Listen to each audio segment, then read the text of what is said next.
What was the number one lesson that you learned in business that you know now and you would teach others? Don't do it. It's two things. One, just because you see it one way doesn't mean that that's the only way it can be seen. Most of us literally view things, this is how we see it, and we interpret it in a specific way. Because most of us are built that way, really limited perspective, our ego tends to get in the way and controls whether or not we see it from another perspective. The biggest thing to sum up your question is just freaking ask.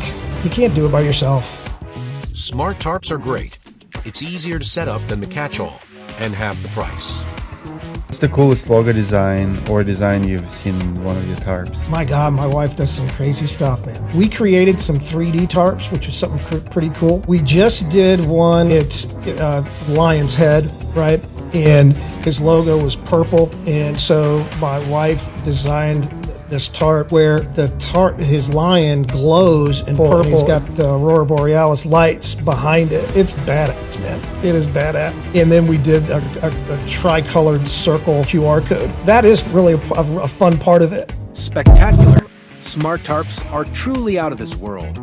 People usually who pay you the most are the best customers. It's people who you give the biggest discount. Or the biggest pain in the every time. I have this conversation with my son who owns a tile setting business. When he first started, he would call and say, I'm going to do this job, but man, I'm going to have to do it so cheap, I'm not going to make any money. And I'm like, don't do it. Don't do it. Don't do it.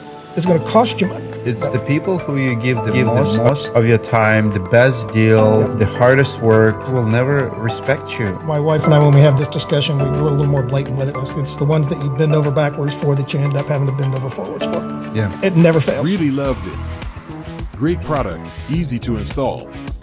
There's Grant Cardone, that is good. Take a loan, build a business. I think you want to hold off on that for as long as you can. I can tell you that almost every startup that I've done, I was underfunded and started with nothing, had an idea and went out and sold on that idea before I even had the ability to do it, which is not the way you typically do things. But I think if you can find something that you love and you can make a great living at it, find satisfaction in it, find contentment in it, be able to spend some time with your family, be able to spend some time to broaden who you are and what you love, then it's a win.